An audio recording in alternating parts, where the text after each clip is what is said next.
Hey me dudes, I've been drawing a lot of skulls lately and I had somebody ask if I could show them how I go about doing that, so let's give it a go. First things first, go ahead and find yourself a photo reference. I recommend a photo reference opposed to a drawing, so that way you're not accidentally doing it how the artist before you did it. So we have our main mass circle with our vague overall shape.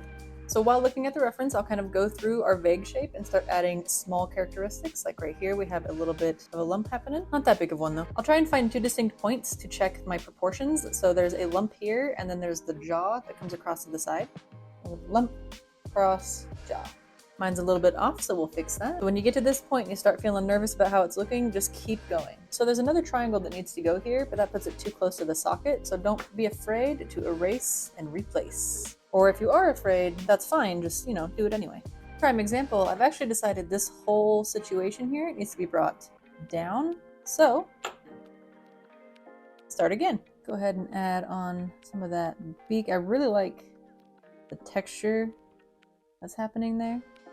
And I would argue it's personal preference on how you want to go about doing the socket. You could either just shade the whole thing in and it'll look convincing enough, or you could go a step further and note that there's little holes in there as well. At this point, I think we're good to go ahead and light erase and move on to inking. I think the best tip I could give for inking a skull is to go ahead and let your hand be shaky.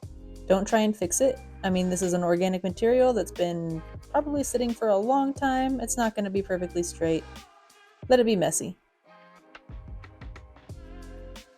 One of my favorite things that you can do with line work is adding implied detail, like with these little dots, or adding small little lines. That just adds a bit of interest and history to whatever you've done. Another small tip is that I will rotate my paper a lot.